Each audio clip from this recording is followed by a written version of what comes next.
Bonsoir et bienvenue dans 28 minutes. Je suis ravi de vous retrouver pour quelques jours encore. Et ce soir, notre premier invité est un écrivain prestigieux mais facétieux, Éric Orsena, qui est venu avec son médecin, le docteur Isabelle de Saint-Aubin.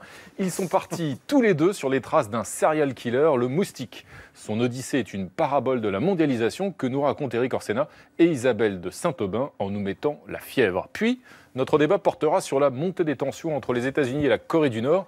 Une armada américaine est en route pour la mer de Corée. En visite dans la région, le vice-président américain Mike Pence s'est fait menaçant hier, tandis que l'imprévisible leader nord-coréen Kim Jong-un multiplie les essais nucléaires avec plus ou moins d'efficacité. Alors jusqu'où peut aller cet affrontement? Va-t-on vers une guerre entre Washington et Pyongyang? Nous en débattrons. Et dans la troisième partie de l'émission, vous retrouverez notre tandem de chroniqueurs Xavier Mauduit et François Saltiel. Xavier s'intéressera au référendum turc qui accroît les pouvoirs du président Erdogan. Et avec François, nous retournerons déjeuner à la cantine aux États-Unis et vous verrez que ce n'est pas joli. Bonsoir Nadia Dam. Bonsoir Renaud Delis. Quel plaisir de vous retrouver. Partagé. En plus en charmante compagnie. Vous êtes venu avec Legrand. Thomas Legrand. Oui. Quelle bonne nouvelle. Bonsoir Renaud. Bienvenue à tous les deux. Bonsoir Éric Orsena, bonsoir Isabelle de Saint-Aubin, merci et bienvenue à vous deux. Donc Éric Orsena, vous êtes écrivain et académicien. C'est pas contradictoire. Absolument. Et vous, Isabelle de Saint-Aubin, vous êtes médecin vasculaire et tous les deux, vous êtes co-auteurs de ce formidable petit livre, qui n'est pas si petit que ça d'ailleurs, Géopolitique du moustique, petit précis de mondialisation. Alors c'est le tome 4 de vos précis de mondialisation, paru chez Fayard. Alors, Éric Orsena, vous occupez à l'Académie française l'ancien fauteuil du commandant Cousteau, qui avait été aussi occupé par Louis Pasteur. Vous êtes d'ailleurs ambassadeur de l'Institut Pasteur. Oui. Et vous expliquez que vous avez une dette en fait à l'égard de la science. C'est une des raisons pour lesquelles vous êtes penché sur l'histoire du moustique. Oui, parce que quand vous avez l'honneur d'occuper le fauteuil de Pasteur et que vous n'y connaissez rien du tout, vous avez intérêt à vous bouger. Le moustique, vous n'y connaissiez rien. Mais franchement, rien du tout. Et en biologie non plus. Donc j'ai écrit une biographie de Pasteur pour être quand même relativement légitime pour poser mes fesses sur ce fauteuil prestigieux. Et puis après, je me suis dit comment essayer de mieux comprendre la mondialisation de la santé. Il me fallait un personnage, parce que moi je suis romancier, donc on a trouvé qui? Le moustique, bien sûr, le serial killer. Et tous les deux, vous avez trouvé le moustique. On va en reparler dans un instant, juste après l'empreinte digitale de Marc-Antoine de Porrette. En tapant Éric Orsena sur Internet, on découvre que vous vous appelez en réalité Éric Arnaud. Orsena, vous l'avez trouvé dans le roman Le Rivage des Syrtes de Julien Gracq. C'est le nom d'un état fictif. Quant au C de Éric devenu K, cela reste bien mystérieux. Vous venez au monde à Paris il y a 70 ans. Après des études de philosophie, vous intégrez Sciences Po où vous côtoyez Alain Juppé et Frédéric Mitterrand. Mais vous optez finalement pour l'économie et présentez même deux thèses. Les mécanismes de la création monétaire en économie ouverte et un essai sur la logique de la politique économique. Non sans avoir pris soin avant de publier votre premier roman, Loyola's Blues. J'adore pousser les portes, je suis très indiscret, très gourmand. Entre les chiffres et les lettres, votre cœur ne cesse de balancer. Une volonté, avancer vite. Conseiller et plume de François Mitterrand à 37 ans, Goncourt à 41 ans et Immortel à 51 ans, vous voilà élu au fauteuil 17 de l'Académie française. Votre séant succède à celui de Jacques-Yves Cousteau, mais surtout à celui de Louis Pasteur. Ce scientifique vous inspire une biographie intitulée La vie, la mort, la vie, et vous êtes même devenu ambassadeur de l'Institut Pasteur et de son réseau international. Un job de plus après celui de collaborateur du Cercle du développement durable au sein de la banque BNP, celui de vice-président du conseil d'administration de la Fondation pour l'agriculture et la ruralité dans le monde, celui de président pour l'avenir des grands fleuves. Vous êtes aussi consultant pour de grandes entreprises et actionnaire de start-up écolo. Toujours tiraillé entre les chiffres et les lettres, d'où cette idée de posséder chez vous deux bureaux. L'un pour la fiction et l'autre pour tout le reste. Ma mère me disait quelque chose qui mérite d'être fait, mérite d'être bien fait. Sur ericorsena.com, vos livres sont répartis sur de petits îlots. Sur l'île de tous les voyages, on retrouve vos précis de mondialisation, le coton, l'eau, le papier et le petit dernier, Géopolitique du moustique, écrit avec l'aide de celle qui partage votre vie, vous, Isabelle de Saint-Aubin.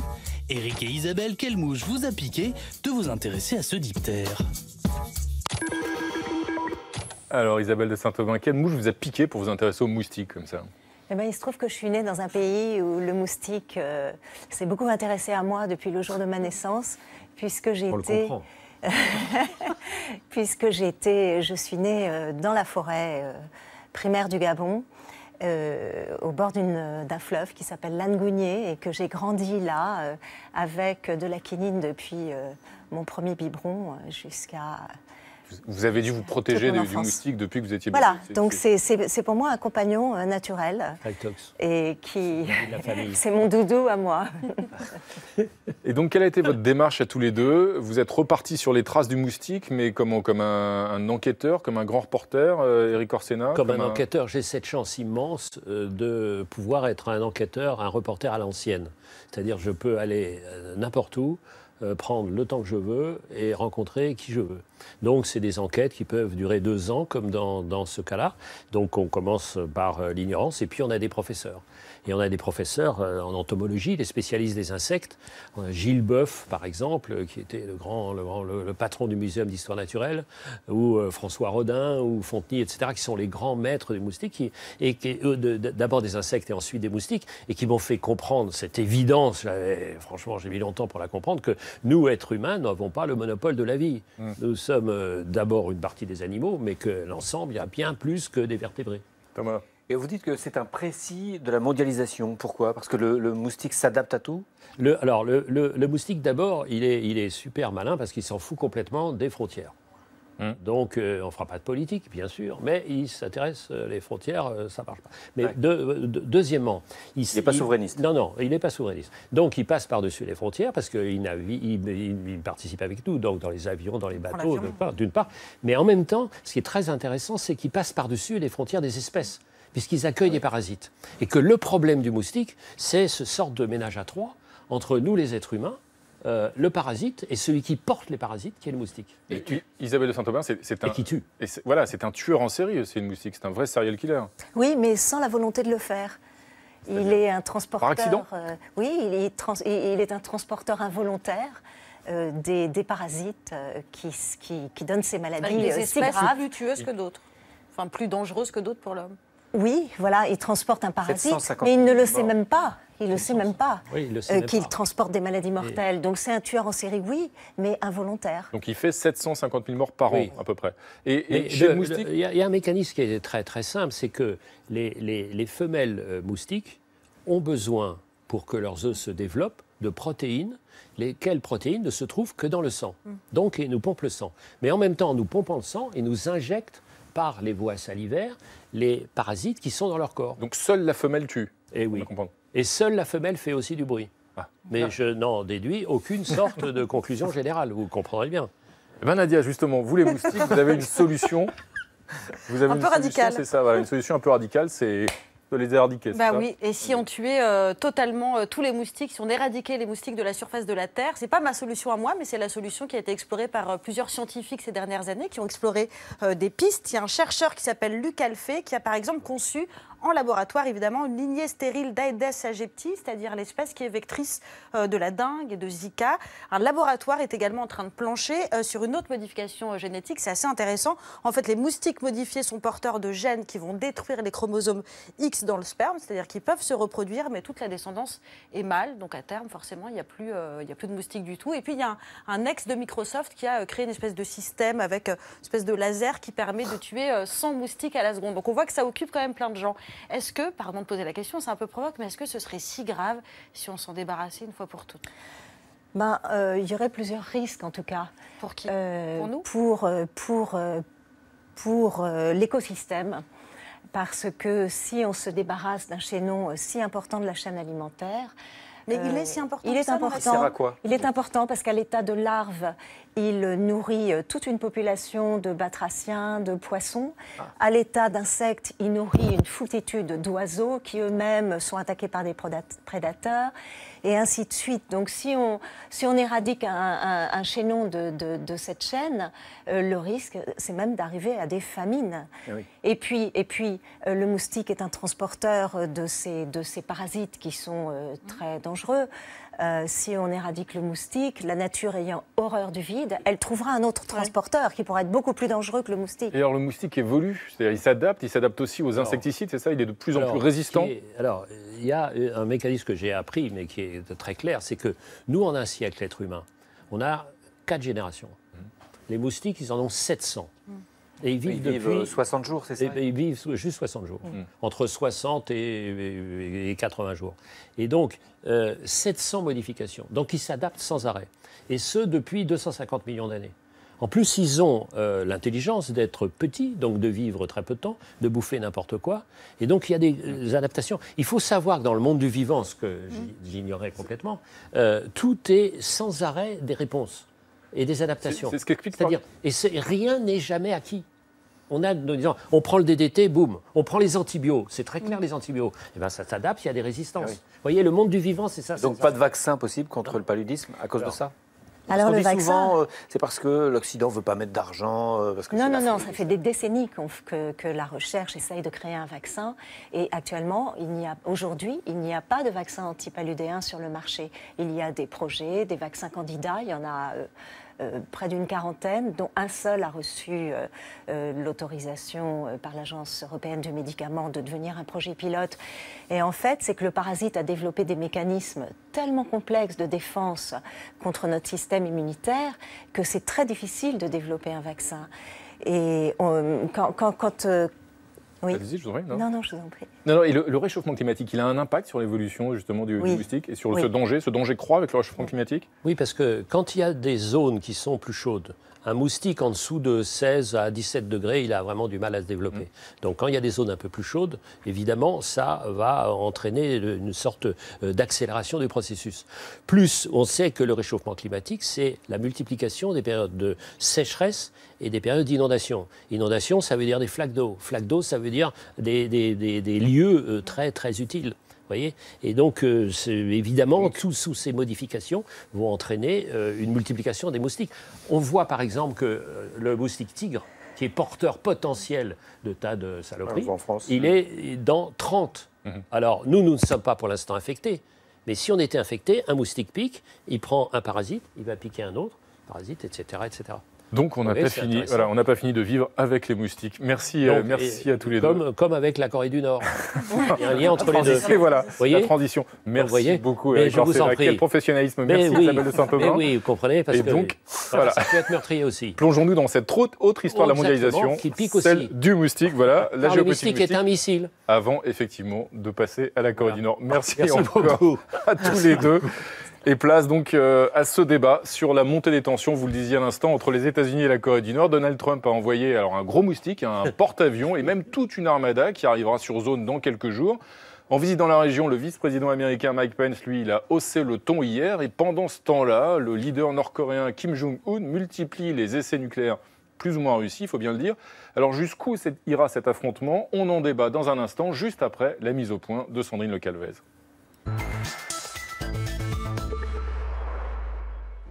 Opération de reconnaissance ou simple intimidation?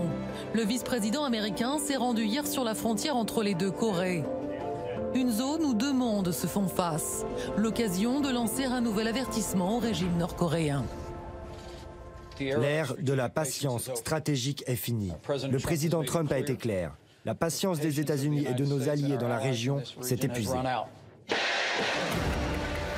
Une déclaration qui intervient après une série de tirs de missiles nord-coréens supervisés par le dictateur Kim Jong-un.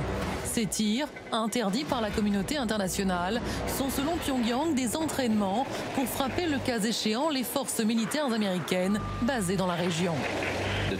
La République populaire démocratique de Corée est prête à réagir à n'importe quel type de guerre voulu par les États-Unis. N'importe quelle guerre, même nucléaire.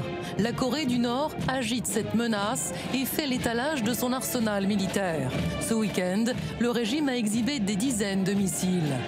Pendant que Kim Jong-un applaudissait ses innombrables soldats au garde-à-vous, Donald Trump, lui, se préparait à donner le coup d'envoi de la traditionnelle chasse aux œufs de Pâques dans les jardins de la Maison-Blanche, avec une pensée pour le dictateur nord-coréen. Qu'ils se tiennent tranquilles. Mais entre Donald Trump et Kim Jong-un, qui est le plus imprévisible des deux? La Chine, le Japon et la Corée du Sud s'inquiètent. Ses voisins de Pyongyang peuvent-ils empêcher une possible escalade?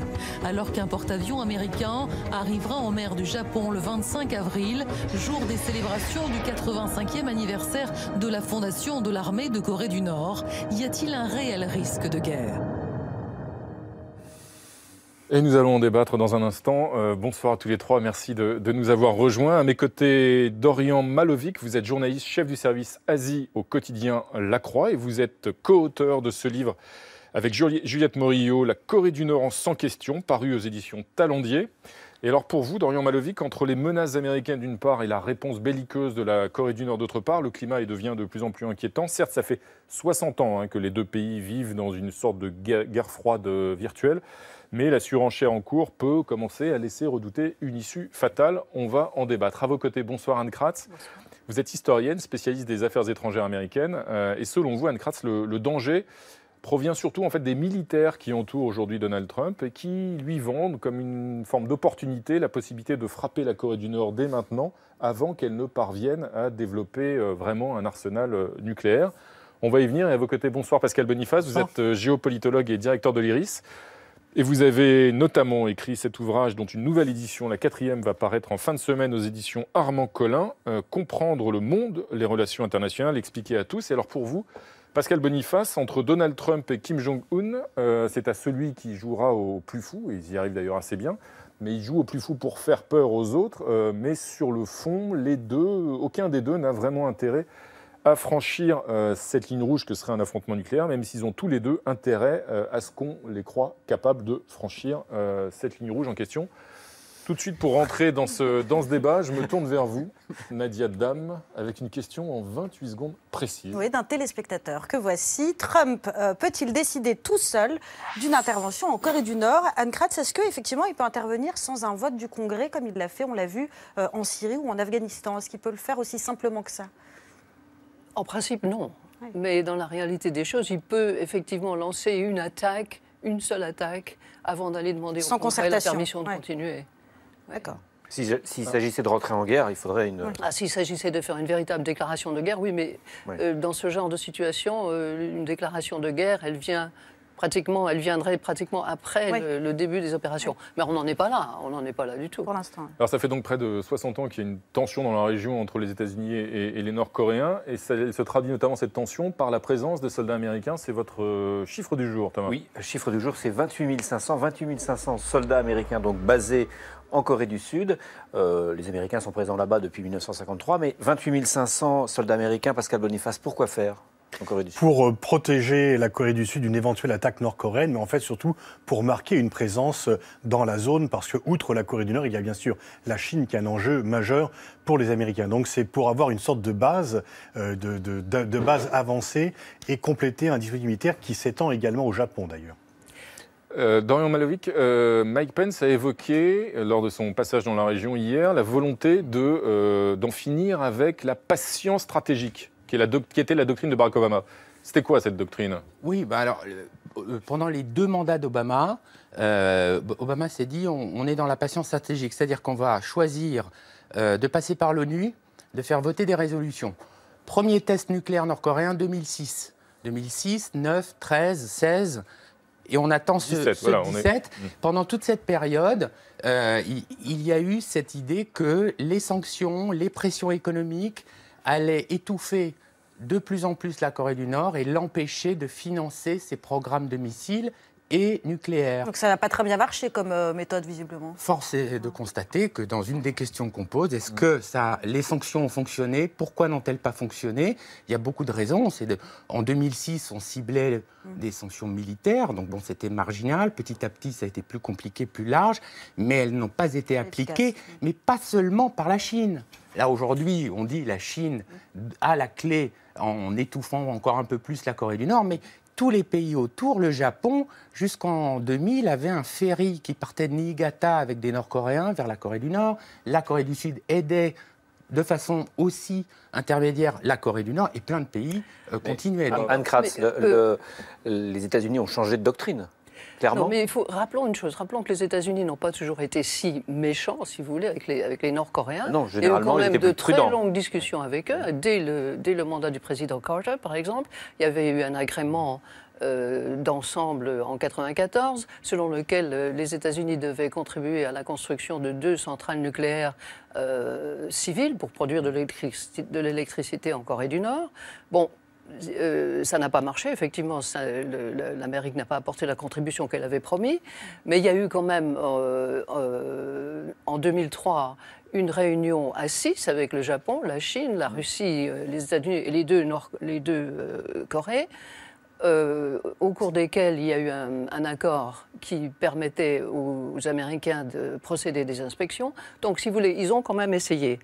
Ils ont essayé de dépassionner le... Et maintenant, ils sont un peu provocateurs, ils ont des attitudes... Oui, maintenant, le problème, c'est qu'on a Trump comme président, qu'on a 3 hauts gradés dans des postes très importants au cabinet, et que les militaires étant ce qu'ils sont... ils disent toujours qu'ils n'aiment pas la guerre et qu'ils la préfèrent quand ils vont pouvoir la gagner. Mais il y a un élément aussi qui est important parce qu'il y a quand même un certain nombre de militaires aux États-Unis qui se répandent un peu partout en disant que maintenant on a des armes nucléaires qui sont non seulement très puissantes, mais ça c'est moins important parce qu'elles sont devenues extrêmement précises. Et donc si on devait utiliser une arme nucléaire, elle pourrait ne faire que 1 millier de morts, et pas des millions. Donc ça, cette situation-là me paraît extrêmement... Vous avez évoqué, Anne Kratz, l'apparition des faucons en fait, dans l'administration de Trump. Et puis au cœur de cet affrontement, de cette montée de la tension entre les États-Unis et la Corée du Nord, voici donc que débarque Mike Pence, le belliqueux vice-président américain. C'est le bang-bang à charge d'Olivier Boucreux.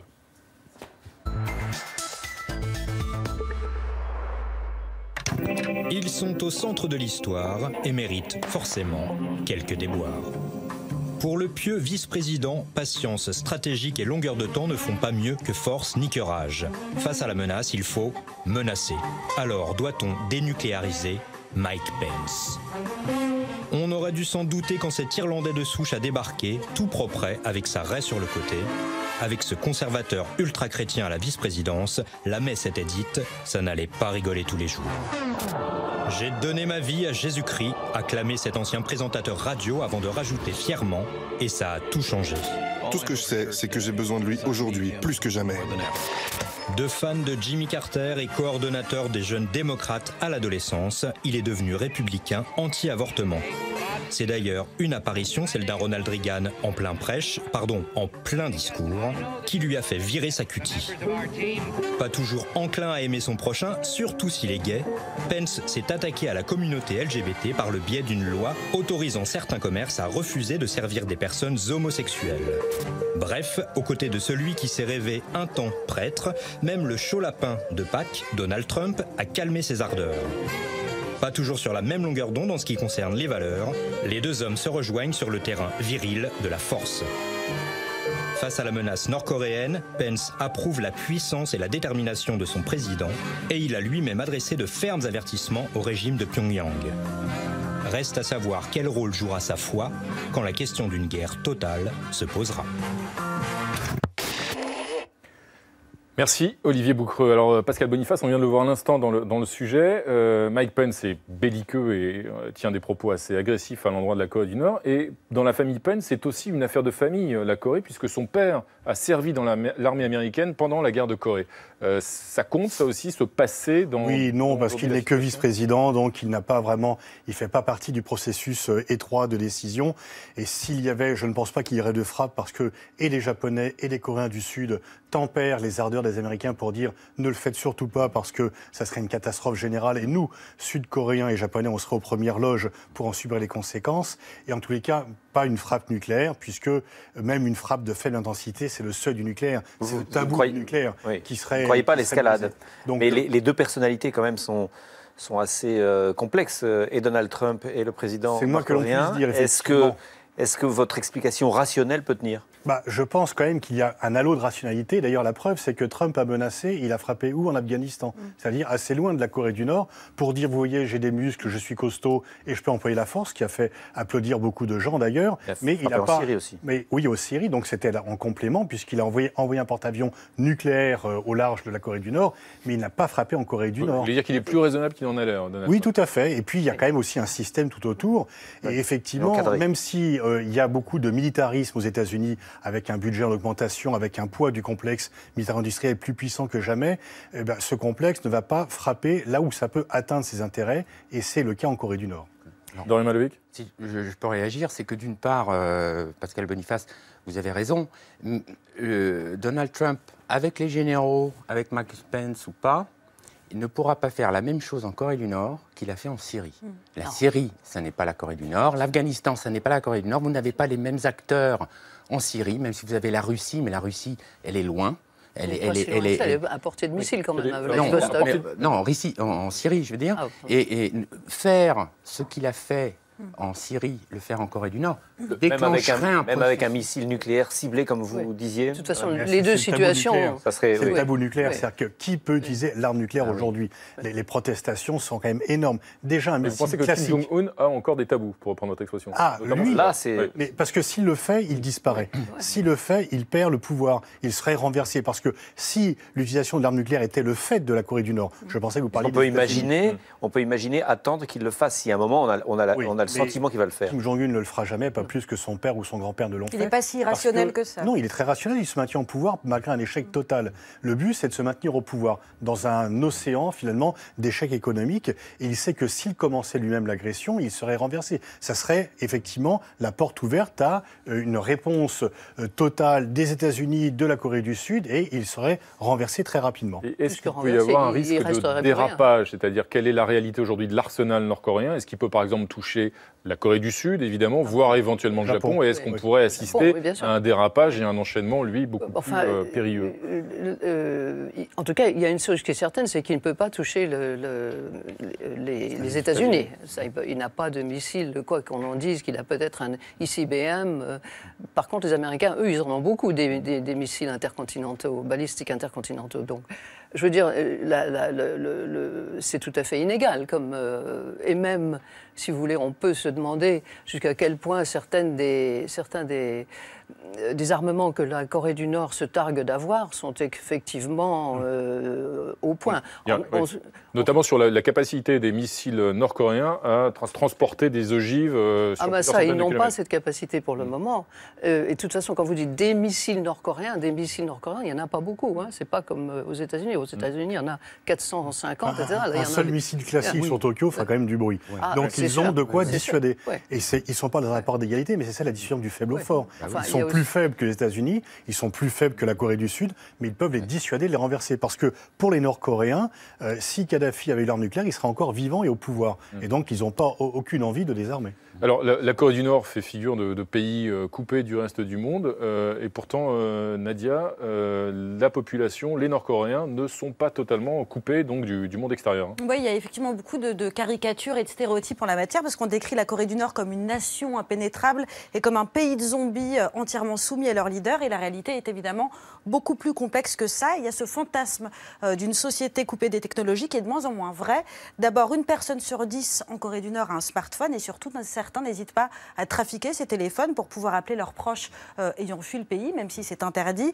Internet est accessible pour les personnes les plus riches et les mieux équipées. Et puis surtout, on assiste à un gigantesque trafic de clés USB, ça on en avait beaucoup parlé, qui est orchestré par des activistes, donc des militants politiques, dont cet homme, il s'appelle Jung Wang-il, je le dis très mal, mais c'est donc un transfuge installé à Séoul, et depuis 8 ans, il fait parvenir en Corée du Nord du matériel numérique pour, dit-il, casser le lavage de cerveau qui subit la population et leur montrer à quoi ressemble l'extérieur. Et ce matériel numérique, ce sont des films, des émissions, des clips américains, bref, tout ce qui est diffusé en Corée du Sud. Et on parle là de dizaines de milliers de documents. Et ça fait dire à cet activiste que ces séries, ces films, ça allait bouleverser les certitudes des Nord-Coréens. Ça annule tout ce qu'on leur a dit sur l'Occident.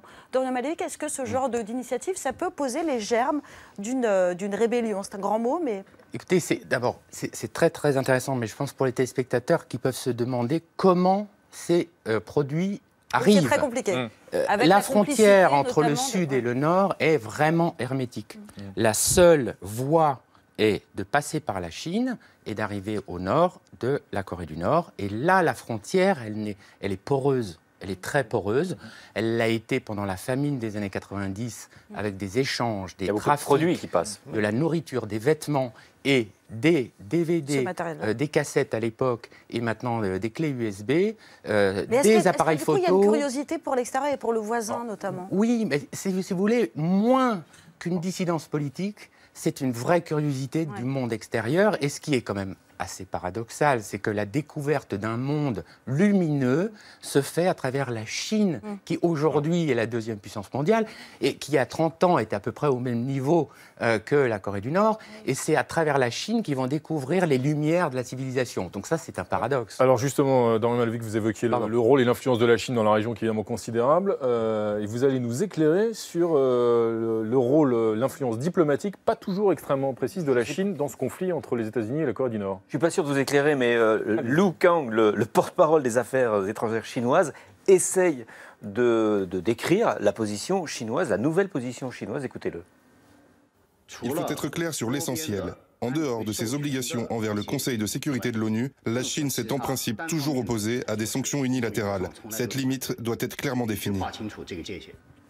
Bon, Pascal Boniface, c'est pas limpide ce que vient de nous dire le porte-parole. Enfin, on peut décoder assez facilement. La Chine a voté des sanctions contre la Corée du Nord. C'est la première fois. C'était déjà arrivé dans le passé, mais c'est quand même très rare. C'était les protecteurs, c'était les grands protecteurs de la Corée du Nord. Mais ils en ont marre. Les Chinois en ont marre des Nord-Coréens parce qu'ils n'ont pas fait les mêmes réformes économiques qu'eux. Ils leur ont dit gardez le contrôle du Parti communiste, mais ouvrez l'économie. Les Nord-Coréens n'ont pas suivi, de peur que l'ouverture conduise à la perte du régime. Et aujourd'hui, les agissements de la Corée du Nord sont une gêne pour les Chinois, parce que c'est un prétexte pour les États-Unis, ou un motif en tous les cas, pour déployer un système de missiles antimissiles qui est extrêmement gênant pour les Chinois. Et donc les Chinois aimeraient bien avoir des Nord-Coréens beaucoup plus dociles, mais ils n'ont plus de prise. Pourquoi ils n'ont plus de prise? Parce que la Corée du Nord est tellement à l'abandon, enfin tellement sur le point de sombrer, que finalement, ils disent, écoutez, on n'accepte pas. Il y a eu des insultes. Les Nord-Coréens ont insulté le régime chinois après l'adoption des sanctions aux Nations Unies en disant que la Chine avait cédé. On se recroit vraiment dans les années 60. Les Nord-Coréens disent sur les Chinois ce que les Chinois disaient sur les Soviétiques à l'époque de la détente. Voilà, on peut imaginer qu'il y a un deal entre Donald Trump et Xi Jinping, entre les États-Unis et la Chine. Justement, Trump passe des deals sans arrêt sur le dos des Nord-Coréens. Trump a fait un tweet en disant que finalement, il se rend compte maintenant que les Chinois, avec lesquels ils travaillent si bien sur la Corée du Nord, ne sont pas en train d'évaluer volontairement leur monnaie. Donc il est passé d'une mise en accusation totale de la Chine à le fait de dire on travaille ensemble. Donc la Chine doit sacrifier la Corée du Nord. Non. Anne Kratz. Non, je pense qu'effectivement, Trump, malgré la façon dont il se conduit, a des moyens de pression sur la Chine. Et ces moyens de pression, il les a fait connaître avec Xi Jinping. Et Xi Jinping a immédiatement en quelque sorte réagi en faisant un geste. Et les Chinois, comme vous le savez, sont très subtils. Ils connaissent très bien l'art de faire un pas en avant et deux pas en arrière pour contenter tout le monde. Donc ils ont montré à Trump qu'ils voulaient bien refuser les chargements de charbon en provenance de la Corée du Nord, ce qui ne veut pas dire grand-chose, mais enfin c'est un geste. Pour le reste... mais si la Chine ne soutient plus la Corée du Nord, comment le régime de la Corée du Nord peut tenir? Mais je crois, ce que craint la Chine, c'est l'effondrement, justement. C'est ce que craignent tout le monde. Et les Sud-Coréens également, parce qu'un effondrement, c'est l'imprévisible, et les Chinois ont horreur de l'imprévisible, et deux, ce sont des soldats américains à la frontière, parce qu'il y aurait une réunification. Les fameux 28 000 soldats. L'effondrement en fait, c'est ça que les Américains... c'est forcément la réunification des deux Corées? Anne Kratz, on peut aller vers la réunification des deux Corées? Je pense que ça serait effectivement non seulement l'objectif des Coréens eux-mêmes, en tout cas des Sud-Coréens, mais aussi l'objectif des Américains. Et la Corée du Sud, aujourd'hui, veut de la réunification? Non. On va voir ce qui va se passer avec le nouveau président.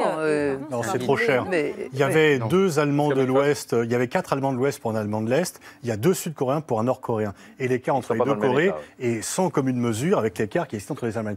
Donc les Sud-Coréens se disent qu'ils n'ont pas les moyens d'avoir une réunification. Ce qu'ils veulent, c'est une sorte d'atterrissage en douceur sur plusieurs années, d'essayer de calmer le régime nord-coréen pour qu'il reste communiste s'ils veulent, mais qu'il arrête de jouer aux allumettes à la frontière. Mais un changement de régime de Corée du Nord, c'est-à-dire par peut-être une prise de conscience comme ce que nous expliquait Nadia tout à l'heure, ça vous paraît complètement impossible? Non, je vous écoute et je me dis, cette réunification, elle a été porteuse d'espoir dans les années 90. Le monde basculait. Il y avait Kim Dae-jung au sud qui dialoguait des investissements de Hyundai, les voitures, le conglomérat, etc. Mais tout ça, c'est un mythe maintenant et c'est impossible. Je ne vois pas de réunification. En fait, dans la région, personne ne veut de cette réunification. C'est ça, l'inconnu de cette équation. En fait, elle est là. La Chine a une limite dans ses sanctions. elle ne va jamais laisser tomber la Corée du Nord. Elle va symboliquement réduire ses achats de charbon. Elle va réduire ses ventes de pétrole, peut-être là dans les semaines qui viennent, pour donner un peu garantie à Trump qu'ils font quelque chose. Ils vont réduire les touristes chinois en Corée du Nord. Ils vont montrer quelques signes très symboliques pour dire on fait pression. Mais comme disait Pascal Boniface, la Corée du Nord est tellement utile à tout le monde dans cette région. Et l'État tampon, première chose pour la Chine, capitale. Finalement, les Américains, ils sont dans cette région depuis 50 ans. Sous le parapluie américain, la Corée et le Japon se sont développés. La Chine, elle, a explosé économiquement. Et l'enjeu américain, c'est de contenir la Chine et son développement militaire dans le Pacifique. Pyongyang risque rien. Plus Pyongyang provoque, plus elle justifie, comme vous disiez, que ce soit le THAAD, le antimissile au sud ou le renforcement au Japon. Le Premier ministre japonais est le premier à vouloir remilitariser son pays, qui est un pays pacifiste dans sa constitution. Il veut même changer la constitution, d'ailleurs. Ben oui, merci à tous les trois. On va donc continuer à vivre longtemps avec le régime de Kim Jong-un et... espérant que ça n'explose pas. Oui. Merci en tout cas à tous les trois. L'émission continue avec dans un instant Xavier Mauduit qui nous emmènera visiter le palais de Topkapi à Istanbul. François Saltiel, lui, nous racontera les humiliations que subissent les enfants de pauvres qui déjeunent à la cantine aux États-Unis. Mais d'abord, désintox. Ce soir, nos fins limiers de la vérification de l'info démontent les élucubrations de Nicolas Dupont-Aignan, candidat Debout la France, qui accable à tort les commissaires européens. Grand pourfendeur de l'Union européenne, Nicolas Dupont-Aignan n'a pas hésité à comparer sur France Inter la Commission européenne à un mari violent qui maltraiterait sa femme, la France. Une comparaison douteuse qu'il a essayé de justifier en dénonçant l'action nuisible des commissaires européens qui ne payent pas d'impôts. Cette idée est vieille comme les eurosceptiques. En 2013, Godfrey Bloom, eurodéputé UKIP, avait dénoncé aussi devant le Parlement européen le fait que la Commission européenne et ses bureaucrates évitent l'impôt. Mais c'était faux à l'époque et cela le demeure aujourd'hui. Ce qui est vrai, c'est que les commissaires européens sont exonérés de l'impôt sur le revenu national comme l'ensemble des fonctionnaires communautaires.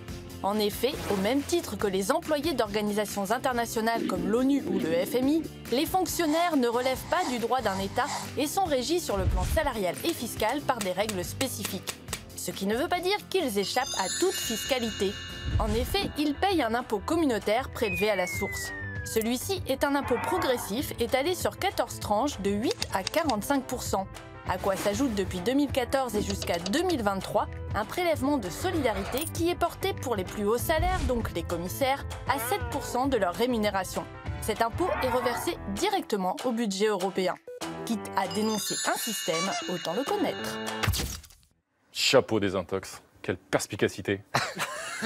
Oh, mais qui je vois Xavier, François, de retour de vacances, quel événement. Alors Xavier, on va commencer par vous. Alors, évidemment, alors le débat précédent, c'était sur la Corée, le pays. Hein. C'était pas la Corée que vous nous faites à chaque fois en fin de...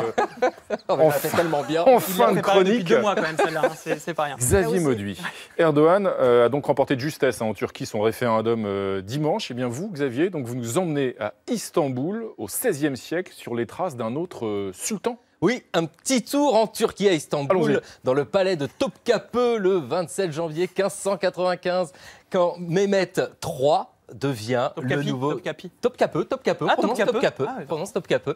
Mais on peut dire Topkapi à la française, devient le nouveau sultan de l'Empire ottoman. Et il a un territoire immense à gérer, le pauvre pépère. Un sultan, c'est pas rien, quoi. Mais il n'est pas un sultan. Et donc, lui, il a un souci parce que vous savez bien que nombreux veulent être sultans à la place du sultan. On pense tout de suite aux membres de sa famille. Mais Mehmet III n'a pas à s'inquiéter de la rivalité de ses oncles. Bah non, parce qu'ils ont tous été tués. Oui, le papa prévoyant, Mourad III, avait fait zigouiller ses 5 frères, donc les oncles de Mehmet, histoire d'assurer une succession sereine. Non, le problème, c'est que Mehmet III lui-même a des frères. Il en a 19. Eh bien, le lendemain de son accession au pouvoir, il les fait tous tuer. Ça limite très vite les ambitions. Mais comme on n'est jamais trop prévoyant, il fait aussi tuer leurs concubines. Enfin, seulement 15, celles qui sont enceintes. Ah bah, c'est absolument morbide. Hein. Super vos histoires. Je suis désolé. Non, mais ce système-là a un nom, ça s'appelle la loi du fratricide. C'est la conséquence morbide d'un usage qui veut que tous les fils puissent hériter de leur père. Les 19 frères de Mehmet III sont enterrés avec les honneurs dans le mausolée de Selim, c'est juste à côté de Sainte-Sophie. Alors, petite chose positive quand même dans l'histoire, ce sont les derniers à avoir subi cet terrible usage parce que désormais, les princes héritiers sont enfermés dans ce qu'on appelle des kefes, des cages à l'intérieur du palais de Topkapı. C'est mieux. C'est mieux, ils ne peuvent pas en sortir, mais ils restent vivants. Alors, pour terminer cette histoire de fratricide, de désir de pouvoir ultime, gloire aux familles nombreuses, gloire aux familles heureuses. Une performance mondiale. Cela a commencé en 1939 avec la naissance de 2 premières jumelles. Aujourd'hui, la famille de monsieur et madame Foignot, avec leurs 2 derniers nés, compte 15 enfants, dont 12 jumeaux. Tous enfants magnifiques et ce n'est peut-être pas fini. Ah, ces hommes, pense la chatte de la maison qui n'a qu'un rejeton. Ah, un minou. Il n'y avait pas de Corée, donc il n'y avait pas de Corée ce soir. François, bah tiens, à propos de pères de familles nombreuses, François Saltiel de retour après à peine 2 mois de vacances. C'est donc l'heure de la rentrée. Et qui dit rentrée dit cantine, forcément. Et vous nous emmenez donc, François, à la cantine aux États-Unis. Et on y fait subir de vraies humiliations aux enfants dont les parents n'ont pas payé. Exactement. Alors, je ne vais pas raviver chez vous, Renaud, de mauvais souvenirs de cantine. On sait qu'elle est bien souvent le théâtre de toutes les humiliations dans ce lieu si particulier. Les enfants n'échappent pas au regard des autres et les États-Unis s'en servent pour stigmatiser les enfants dont les parents n'ont pas payé les droits de cantine. C'est ce qu'on appelle, en bon vieux français, le lunch shaming. Alors, au Nouveau-Mexique, ils viennent de voter une loi pour interdire cette pratique, mais elle est encore en vigueur dans la grande majorité des États d'Amérique. Alors, ça consiste en quoi ? Eh bien, les enfants sont bien souvent obligés de nettoyer les tables ou de passer le balai devant tout le monde pour payer le fait que leurs parents n'ont pas payé. Parfois, c'est même leur repas qui finit à la poubelle sous leurs yeux sans même pouvoir y toucher. Et comme si cette technique d'humiliation ne suffisait pas, certains rentrent à la maison accompagnés de ce magnifique tatouage, un tampon quand même avec un petit smiley qui dit « I need money » comme ici en Alabama. Alors devant ces techniques indécentes et d'humiliation, eh bien, une membre du personnel de cantine de Pittsburgh a démissionné, écœurée à l'idée de devoir refuser des plats à des enfants défavorisés. Alors cet acte a suscité une grande vague de mobilisation. Il y a même une écrivaine, Ashley Ford, qui a lancé une idée sur Twitter, une campagne de dons pour inviter les gens à payer les factures non réglées et éviter comme ça ainsi à de nombreux enfants de rougir avec un balai ou un fameux tampon comme on a vu tout à l'heure. Elle a récolté quand même des centaines de milliers de dollars dans tout le pays. Alors cette mobilisation citoyenne peut expliquer le récent vote au Nouveau-Mexique pour interdire cette pratique. D'ailleurs, le sénateur qui est à l'origine de ce texte, Michael Padilla, est lui-même une ancienne victime de lunch shaming, comme quoi la vengeance peut parfois offrir des plats qui se mangent chaud. Oh là là, chaud devant. Chaud devant, chaud une histoire bouleversante, une fois de plus, François. Vous revenez demain, François ? Je vais essayer de revenir toujours demain. De suite, alors. Oui, comme vous. Quel courage. Voilà. Hélas, mes amis, c'est déjà terminé. Merci à tous. Merci à vous de votre fidélité à 28 minutes. À suivre sur Arte, figurez-vous, un documentaire qui va nous emmener à Barcelone, à Venise, à Dubrovnik, pour ausculter les ravages du tourisme de masse. Mais nous, on se retrouve dès demain, donc je compte sur vous. Bis morgen, tchuss.